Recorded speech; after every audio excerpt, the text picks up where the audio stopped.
तो हमारी आज की कहानी की शुरुआत होती है और हमें एक औरत को दिखाया जाता है जिसको हम देखते हैं कि वो अपनी पूरी शक्ल पर एक कॉस्मेटिक सर्जरी करवा रखी है।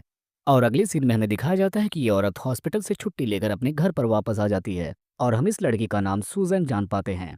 हम जान पाते हैं कि सूजन का घर बाकी घर वालों से काफी दूर अलग जंगल की तरफ एक तालाब के पास बना हुआ है। इसके साथ साथ हम देखते हैं कि उसके दो जुड़वा बेटे भी हैं। एक का नाम लूकस, दूसरे का नाम एलियस होता है। अब जब उसकी मॉम की ऐसी हालत देखते हैं दोनों बच्चे तो देखकर वो डर जाते हैं, क्योंकि सूजन की आंखें और नाक छोड़कर पूरा फेस पट्टियों से ढका हुआ था। इस वक्त उन्हें अपने मॉम का बर्ताव भी थोड़ा अजीब लगता है, क्योंकि सूजन इस वक्त सिर्फ एलियस से ही बात कर रही होती है और उसी का ध्यान रखे जा रही थी, बल्कि अपने दूसरे बेटे लूकस पर बिल्कुल भी फोकस नहीं करती। इसके अलावा एलियस के साथ उसकी मॉम काफी ज्यादा रूड बिहेव भी करती है और उसकी कोई बात ना मानने पर एलियस उसे मारती भी थी। अब इसी अलग भेदभाव वाले बिहेवियर से उन दोनों बच्चों को लगने लगता है कि शायद ये उनकी मॉम ही नहीं है। और अपना शक दूर करने के लिए वो दोनों बच्चे दिमाग लगाते हैं और अपनी मॉम के साथ एक गेम खेलना शुरू करते हैं। इस गेम में एक कागज के टुकड़े पर एक नाम लिखकर उनके माथे पर चिपका दिया जाता है और सामने वाले को वो अक्षर क्या लिखा हुआ है उसे गेस करना होगा। अब दोनों बच्चे अपनी मॉम का नाम ही लिखकर उसके सर पर चिपका देते हैं और हिंट देते हैं कि ये एक रेडियो आर्टिस्ट है, इनके दो जुड़वा बच्चे भी हैं। लेकिन ये औरत खुद के नाम को ही गेस नहीं कर पाती, जिसकी वजह से इन दोनों बच्चों का शक यकीन में बदल जाता है।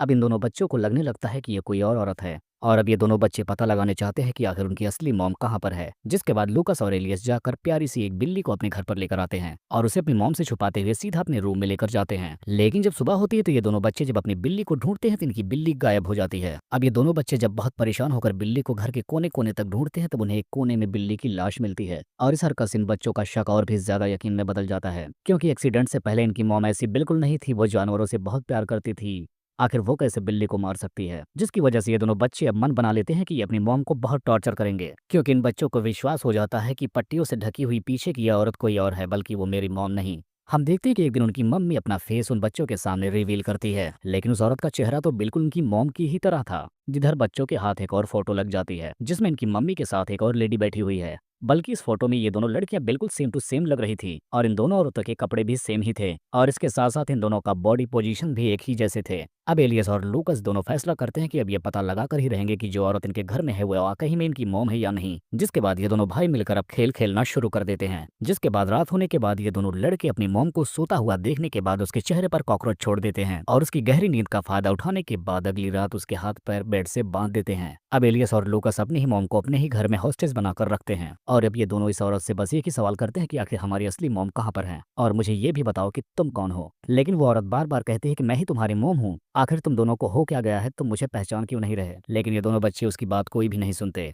और अब धीरे धीरे ये दोनों भाई उस औरत को बहुत ही बेरहमी के साथ धीरे धीरे टॉर्चर करना शुरू कर देते हैं। एलियस कहता है कि हमारी मॉम के चेहरे पर एक तिल का निशान था, लेकिन वो तुम्हारे चेहरे से गायब है। एलियस और लूकस उस औरत से अब बहुत सारे सवाल करते हैं क्योंकि वो उनकी गिरफ्त में थी। लेकिन जब वो औरत बार बार बोलती है कि वही उनकी मॉम है तो ये दोनों बच्चे गुस्से में आकर उसे और भी ज्यादा टॉर्चर करने लगते हैं और एक लेजर ग्लास की मदद से सूरज की किरणों से उसकी शक्ल को जलाने लगते हैं। जिसके बाद जब वो औरत जोर से चीखने और चिल्लाने लगती है तो ये दोनों बच्चे उसका मुंह पकड़कर उसके होठों पर फेविक्विक लगा देते हैं। लेकिन अब वो ऐसे कब तक रहती, उसे खाना भी तो खिलाना पड़ेगा। जिसके बाद ये दोनों खाना खिलाने के लिए उसके मुंह को कैंची की मदद से खोलने लगते हैं, लेकिन ऐसा करने के दौरान वो दोनों इसका ओठ ही काट देते हैं, जिसकी वजह से उस औरत के मुंह से बहुत सारा खून निकलने लगता है। ये देखने के बाद एलियस थोड़ा डर जाता है और उसका दिल भी पिघलने लगता है। जिसके बाद वो उसे अपनी मॉम समझकर उसके हाथ पैर खोलने का समझौता करता है, लेकिन लूकस एलियस को ऐसा करने से मना कर देता है, जिसकी वजह से इन दोनों भाइयों के बीच ही लड़ाई शुरू हो जाती है। लेकिन तभी इसी बीच इनकी मॉम यहाँ पर इनसे डील करती है कि वो दोनों बच्चों को एक जैसा ही प्यार करेगी और उन दोनों का पहले की तरह पूरा ख्याल रखेगी और वो तीनों फिर से पहले की तरह हैप्पी एक परिवार की तरह रहेंगे और कहते कि इस बार मुझे छोड़ दो। लेकिन ये शातिर बच्चे अपनी मॉम की चालाकी को समझ जाते हैं और अपनी मॉम का फाइनल टेस्ट लेने के लिए उसे बिल्ली के सामने बैठा देते हैं, जिसको उसकी मॉम ने जान से मार डाला था। उस बिल्ली को उसकी मॉम ने मारा है ये सिर्फ इन दोनों बच्चों को लगता है, लेकिन इसकी सच्चाई क्या है ये इस कहानी में नहीं दिखाया गया। जिसके बाद ये दोनों बच्चे फिर से अपनी मॉम से पूछने लगते हैं कि आखिर हमारी असली मॉम कहाँ पर है। जिसके बाद मम्मी इस कहानी का बहुत बड़ा ट्विस्ट खोलती है। असल में हम जान पाते हैं कि एलियस अकेला ही है, ना ही उसका कोई भाई है, बल्कि उसका भाई लूकस एक हादसे में मारा जा चुका है और उसी हादसे की वजह से उसकी मॉम का भी फेस खराब हो गया था। इसी वजह से उनको कॉस्मेटिक सर्जरी करवानी पड़ी थी।